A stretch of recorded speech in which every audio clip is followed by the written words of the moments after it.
আসসালামু আলাইকুম ভাই। ওয়ালাইকুম আসসালাম। বলছিলাম কি আপনারা তো এখানে বসে আছেন, আমার একটু ওয়াশরুমে যাওয়ার দরকার ছিল। এখানে কোথাও ওয়াশরুম কি আছে ভাই? এই বাম পাশে একটা আছে, এর ডাইন পাশে একটা আছে। হ্যাঁ ভাই। ওইটাই খুব ভালো হবে। ওইটা হচ্ছে গেলে আপনার পরিষ্কার পরিচ্ছন্ন আছে, আর এইটা একটু ময়লা জয়লা আছে। নোংরা আর কি, হ্যাঁ? হ্যাঁ হ্যাঁ হ্যাঁ। তো ভাই আমার তো ওয়াশরুমে তো যাওয়ার দরকার ছিল, তো ভাই আমার এই ব্যাগটা একটু রাখা যাবে ভাই? ব্যাগটা যদি একটু রাখতেন তাহলে আমার একটু উপকার হতো ভাই। না ভাই, কি যে বলেন ভাই, অপরিচিত লোক ভাই, ব্যাগে কি না কি আছে ভাই, আপনি ঝামেলা করেন না, আপনি সামনের দিকে যান। ভাই দেখা যাচ্ছে আপনাদের তো দেখে মনে হচ্ছে একটা শিক্ষিত লোক এবং খুবই ভালো মানুষ মনে হচ্ছে, যদি একটু রাখতেন ভাই। ভাই ডাক্তার তো চাইলে আপনি একটু তাড়াতাড়ি করে আসেন, বিষয়টা আমরা নিয়ে আসি।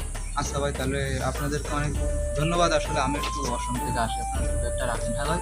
আচ্ছা, দ্রুত আসেন। হ্যাঁ ভাইয়া, ব্যাগটাও সুন্দর লাগতেছে, জিনিসটাও খুব ওয়েট ওয়েট লাগতেছে। তাহলে চলো আমরা কাইটে পড়ি। চলো আমরা আবার পাও ফলে আবার সাইডে দিনে। হ্যাঁ, আমার ব্যাগ কোথায়? আসে ভদ্রলোকগুলোই কোথায়, যাদেরকে আমি বিশ্বাস করেছিলাম? Bye bye. আহারে, মানুষগুলোই এরকম। আসলে এই দেশের কালচারই এরকম। মানুষ তো অভ্যাসের দাস রে। আমি একটা উন্নত দেশে ছিলাম, এজন্য আমি ওই কালচারেই আমি মনে করেন যে আমি ওই কালচারটাই আমি ধারণ করেছি। কিন্তু এই মানুষগুলো আসলেই কি আমার বিশ্বাসটাই ভঙ্গ করলো।